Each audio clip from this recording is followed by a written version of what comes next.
विजय माल्या की चुप्पी, क्या अब वो इंडिया वापस लौटेगा?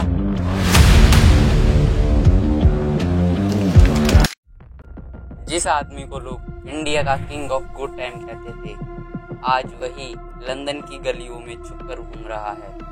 कभी 30 से ज्यादा कंपनियों का मालिक आज एक फ्यूजिट करार दिया गया है। विजय माल्या की ये कहानी सिर्फ पैसों की नहीं, ये कहानी है लालच, पावर और गिरते साम्राज्य की।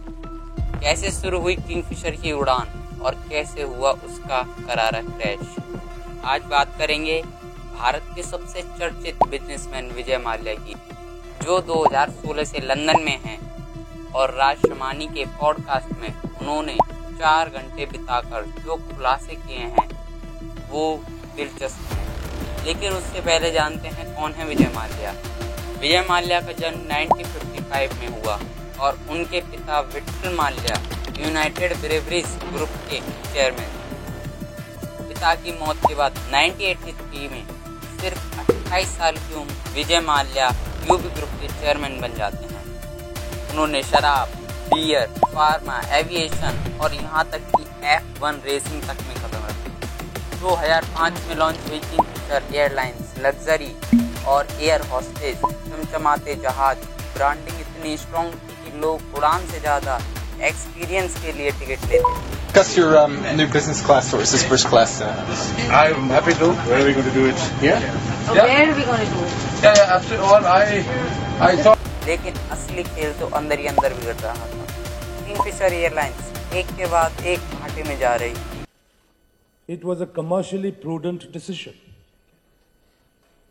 We cannot, as a private company, afford to fly on routes that are heavily loss-making.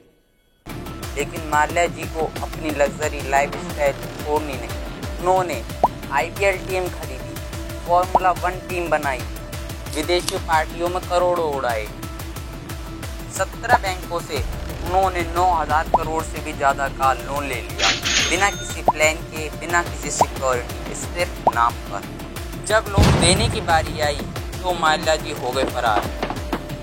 2016 में विजय माल्या यूके भागे। CBI और ED ने मनी लॉन्ड्रिंग, बैंक फ्रॉड का केस दर्ज कर दिया। यूके कोर्ट ने 2019 में एक्स्ट्राडिशन की मंजूरी दी, लेकिन विजय माल्या अभी भी भारत नहीं लौटे हैं। अब वो फरार उद्योगपति कहलाते हैं और उनका साम्राज्य पूरी तरह से बर्बाद हो चुका है। विजय माल्या का एक पॉडकास्ट आया राज शमानी के साथ, जहां उन्होंने अपनी बात रखी। ये ऑल कैप्चरिंग पॉडकास्ट 4 घंटे लंबा था, जिसमें माल्या ने 9 साल बाद अपना पक्ष रखा। उन्होंने किंगफिशर कर्मचारियों से माफी मांगी। Would you tell them? I would say I'm deeply sorry for what happened to them. I would say I'm deeply sorry that some of them didn't get paid their salaries. I have no excuses to offer. I take full responsibility. For those who care to listen, there was... और चोर कहने पर सफाई दी। Problem with calling you chore because you've repaid the money. I'm probably the only chore who's been called chore after repaying 2.5 times. But it's okay. I mean, it's part of life. उन्होंने भारत वापस लौटने के लिए justice की guarantee मांगी। उन्होंने ECHR article 3 के हवाले से बताया कि दूसरे मामलों में jail condition human right related पाए गए हैं, इसलिए वो भारत वापस लौटने से बच रहे हैं। माल्या ने साफ कहा, मैं फ्यूजिस्ट माना जा सकता हूँ, लेकिन चोर क्यों? चोरी का सबूत कहाँ? इस पूरी कहानी से हमें बहुत सारे बिजनेस लेसन मिलते हैं। विजन के साथ एग्जीक्यूशन भी जरूरी है। ओवर कॉन्फिडेंस और ओवर स्पेंडिंग से बचें। लाइफ स्टाइल को बिजनेस कैश फ्लो से अलग रखें। बैंकिंग सिस्टम को भी ड्यू डिलिजेंस पर काम करना होगा।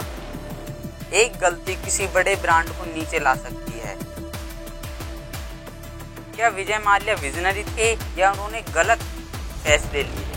इसका फैसला आप करें, लेकिन उनके केस में सीखना हर एंटरप्रेन्योर के लिए जरूरी है। अगर आपको ऐसे बिजनेस केस स्टडीज पसंद हैं तो BBA इन्वेस्टर को ज़रूर सब्सक्राइब करें। कमेंट करके बताइए कि आपको क्या लगता है विजय माल्या की सबसे बड़ी गलती क्या थी।